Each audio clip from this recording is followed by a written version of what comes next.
Hey guys, Nate with Sauce Ain't the Boss here again, and today is day number 87 of quitting alcohol. Today I worked on that rental I've been working on with my brother-in-law and best friend Craig, and we got a lot of work done. We pulled out all the floors, made several dump runs from all the garbage and trash that was left there, and just got little things fixed here and there, got things cleaned up, and for an 8 hour day, I mean, it was pretty crazy. I was impressed with how much we got done. And just a little tip, this was one of those things I kind of been dreading doing, as I mentioned, and I let my will go, like I was talking about in yesterday's video, and just went with the flow. And sometimes we can have expectations in our mind of how bad something's going to be, but if you just let go and go into it with an open mind and let your will, kind of go away and surrender to just what is. It was actually a heck of a good time. I mean, it was fun, three guys just kind of grunting it out, working and getting a job done, and cracking jokes and having a good time. And I enjoy doing that kind of thing. And so just the tip for today with that would just be, sometimes go with the flow and let your will go. And you don't have expectations. And sometimes if you have expectations, whether something's going to be great or something's going to be bad, you can be sorely mistaken one way or the other, so sometimes just walking into things with an open mind and, is a good way to go. So, but today I was thinking about relationships with alcohol, my relationship with alcohol, other people's relationships with alcohol, and how sometimes that relationship can be toxic and abusive, like my relationship with alcohol was. Now, looking at my wife, for example,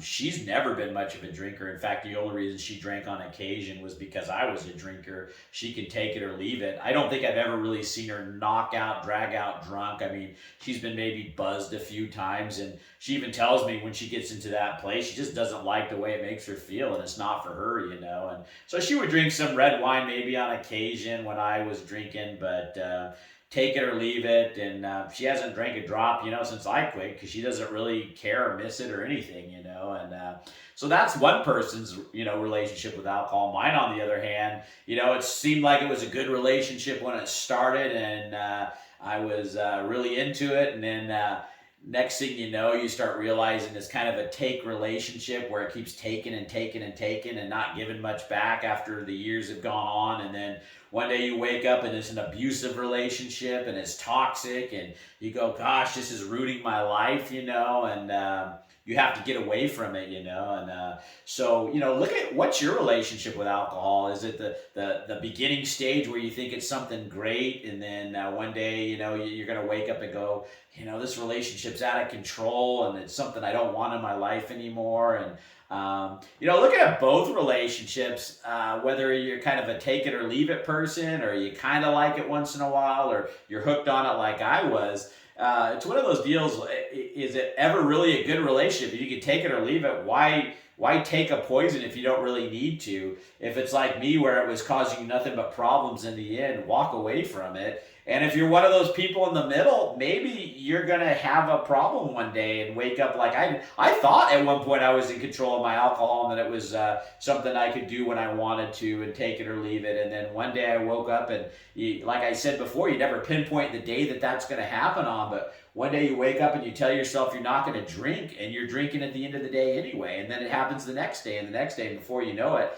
you're out of control. And so if you're one of those people in the middle with your relationship with alcohol, what's on the horizon? What's coming? I mean, as far as I'm concerned, nothing really good comes from alcohol, just bad things. And so if that's the case, no matter what your relationship is with alcohol, it could end up toxic, or it's a poison at the least for you that's not good for your health in any dose, really. So there's really no reason to be in this relationship. And abusive relationships are one of those things. I was thinking about people leave the relationship. We try to quit alcohol, and then we go back to that abusive relationship or that relationship with alcohol, and then bounce back and forth for a while, until you get back into that relationship and you realize again just how bad it was and how much it's take from you. And so, if you're one of those people that's bouncing back and forth, keep trying to walk away from that abusive, negative relationship, because one day it's going to stick, and you're going to have that behind you. And walking away from a relationship like alcohol is one of those things where, or a relationship in general, is one of those things that you might feel some pain, you might feel some angst, you might miss that relationship, and it takes time to heal from walking away from that relationship and get you into a place where you can look back and go, that relationship was crap. There was nothing good about it at all in the end. I don't know why I stuck around so long, and I should have left that relationship years and years ago. But it takes time to get to that place where you can look back and say that about that relationship.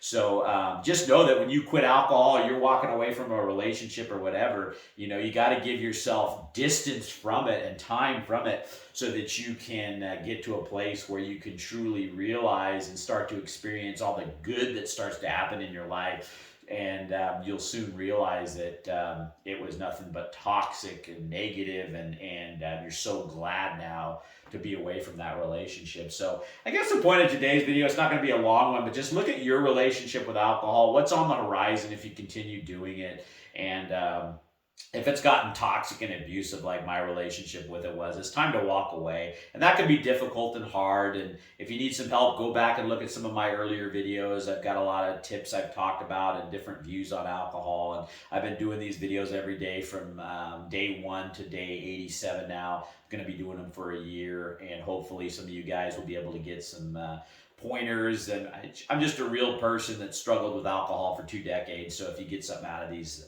that's great. If not, there's other ways to quit alcohol too. I'm not a guru. I'm just a regular guy that was in an abusive relationship with alcohol for 20 years. And I wish I'd have left that relationship sooner, So that's really it for today, guys. Give that one some thought. And, it's one of those things where the longer you stay in an abusive relationship, I think the worse and worse and worse it's going to get. Alcohol isn't one day going to magically be a good relationship for you if it's a bad one now. I just don't see that as a possibility. Something that's poison anyway is like a poisonous relationship. It's just going to get worse and worse and worse until you can get it behind you. So food for thought. So remember, guys, sauce ain't the boss. You are. You guys have a great day.